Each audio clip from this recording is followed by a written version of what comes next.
Fucking box.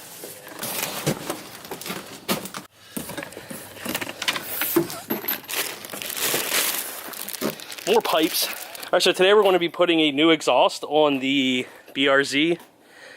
It's an Invidia N2, and then I have a catless front pipe from Invidia as well. So let's go ahead and we'll get this old stuff off and new stuff on. So I got the front pipe disconnected, the OG $60 one. I'm gonna go ahead and leave the nameless muffled track pipe attached for now because it's rusty as shit where it connects to the factory shit. And I'm gonna let that soak, and then if not, I should be able to pull it off without taking it off. So now I just need to take the overpipe bolts off, and then we should be good.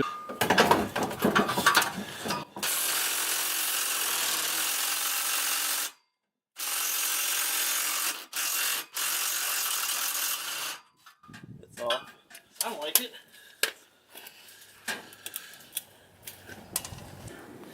So Mike got the final bolt off of the front pipe. So now we got to pull this off. I already got the new muffler hung up and everything. So that's already taken care of for the most part.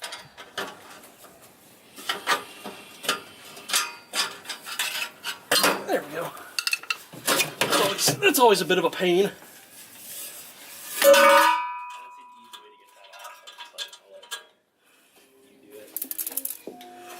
Alright, so all the old shit's out.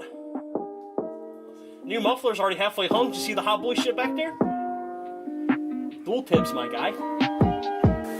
Hell yeah, dude.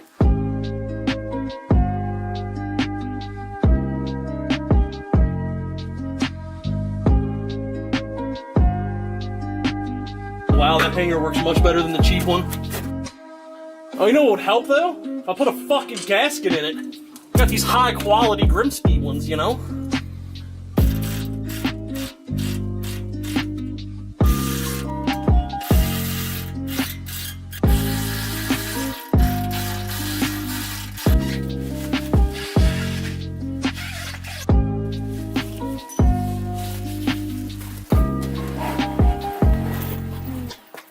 So this coming together a lot quicker than I thought it would. We got the front pipe and mid pipe on, so now there's a new little over connecting thing that they have, and then already got the mufflers plural now, no longer a single exit set up here. So just get that pipe on. Hopefully that'll line up just fine. If not, I'm gonna have a big problem here in a second.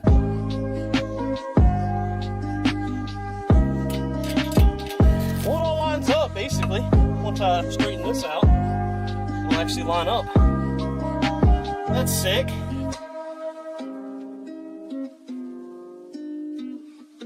Once I put this nut on, which is taking 10 fucking years, that's already cross-threaded on there. There it is. Sick. That's a little worrying. Bud. That's slightly worrying right there. It'll be fine. I have nothing to tight this down with though. I like how this set's so like cattywampus though. Alright dude, give her hell. Little one. I didn't do the spring bolt yet. Ooh.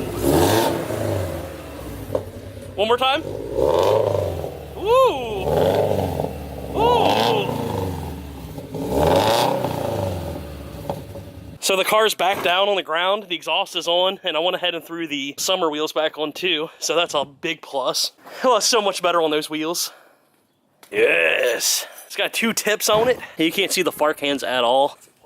Completely stealth mode far cans. So I've been out here cruising for a little bit with the new exhaust on, and it's a lot more civilized than what I had previously, that's for certain. It sounds great. It's definitely a dailyable exhaust in my book. I used to ride around with basically just a 5-inch muffler and nothing else, as you saw earlier in the video. It sounds great. It's a lot deeper than what I had previously. It's not super raspy. It's not super loud at all. It's loud where you need it. But when you're just cruising in, you know, 4th or 5th, just around town, you know, you got your music going, it's not bad at all. That's for sure. I would highly recommend this exhaust 1000%. From my understanding, it's quieter than the N1, but louder than like the Q300 and everything above that. So the car is completely warm. Here's the warm idle. It is quiet as can be. Honestly, you can barely hear it over passing cars. So I'll go ahead and give it a few quick revs and let you guys hear it, hear how it sounds.